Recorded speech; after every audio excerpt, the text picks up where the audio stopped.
আসসালামুআলাইকুম। আজি এটা panel 730 ওয়াটৰ panel এটা আহিছে। এইটো পেনেল দি আমি পৰীক্ষা কৰি আছো যে ইন্ডাকশন চুলা চলে নেকি আৰু বাল্বটো কিমান লাইন পায় আৰু ভোল্টেজ কিমান ওলাই আহে এইটো পৰীক্ষা কৰি আছো।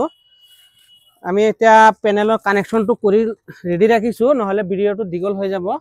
এফালে মই ক্যামেৰামেনক কৈছো ধুনীয়াকৈ দেখুৱাই দিব কাৰণে। এয়া পেনেলৰ কানেকশনটো কৰিছো, কৰি পেলাই এটা বোৰ্ডত ৰাখিছো। এতিয়া আমি ইন্ডাকশন চুলাটো প্ৰথম দিম। দিয়াৰ আগত চেক কৰিছো ভোল্টেজটো কিমান ওলাই আহিছে।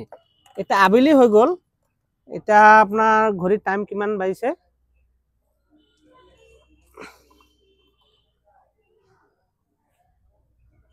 এটা ভোল্টেজ 100 ওলাই আছে এখন পেনেলৰ পৰা। 2:30 টাইম হৈ গল। এতিয়া ভোল্টেজটো বেলিটো গুচি গল। এতিয়া ভোল্টেজটো 100 আহিছে। এইটো চাক 100 ভোল্টেজ ওলাই আহিছে। এতিয়া আমি প্ৰথমে ইন্ডাকশন চুলাটো মই চেক কৰি চাম যে ইন্ডাকশন চুলা চলে নেকি।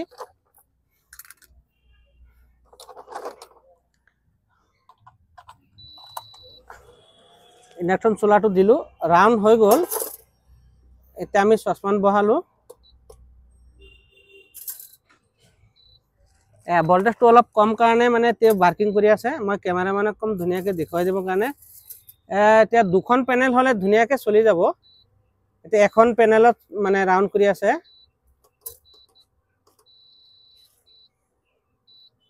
সিঙ্গেল মাৰি আছে।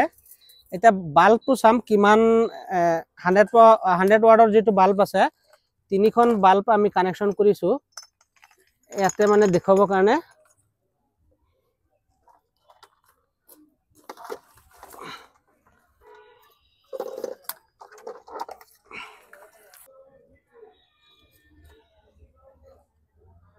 বাল্বটো জ্বলিছে, মানে যেটো আপোনাৰ ফিলামেন্টটো আছে সেইটো ধুনীয়াকৈ জ্বলিছে, অলপ অলপ জ্বলিছে, মানে পোহৰটো খালি হৈছেহে। কাৰেন্ট ওলাইছে মানে পোহৰটো এই যেতিয়া আপোনাৰ ফিলামেন্টটো খালি জ্বলিছে ধুনীয়াকৈ। এতিয়া নেক্সট ভিডিওটো আমি মানে দুখন পেনেল লগাই চাম যে দুখনত ইন্ডাকশন চুলাটো ধুনীয়াকৈ চলে আৰু কিমান বাল্বটো কিমান ভোল্টেজ ওলাই আহে। ভালকৈ যেতিয়া মানে ৰ'দটো থাকে তেতিয়া মানে আমি চেক কৰিম। নেক্সট ভিডিওত সেইটো চেক কৰিম।